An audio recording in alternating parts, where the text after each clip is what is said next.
Alright, here's the footage I collected.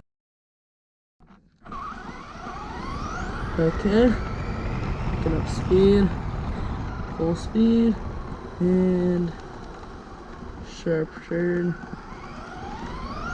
and back to where I came.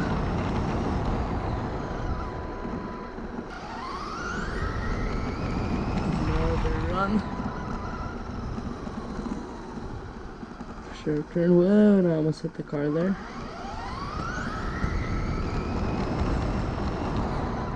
You hear the engine maxing out.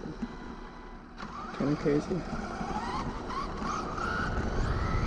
Right here, the camera gets super wobbly. Do not know what happened. Turn here.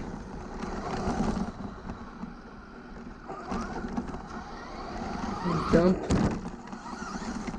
Super wobbly. No idea what happened. Okay, got it on there. Going for a speed lap. Definitely does not look as fast when the camera is mounted backwards.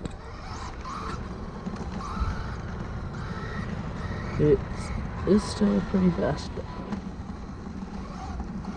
Do a little drift there.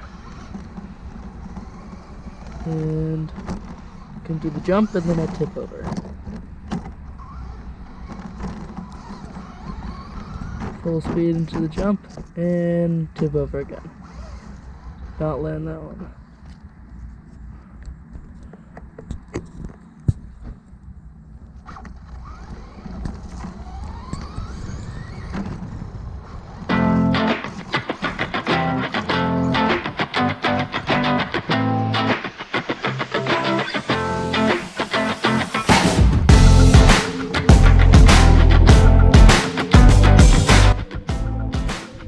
Alrighty, bye everyone. Thanks for watching. And remember to like and subscribe to keep my small channel growing.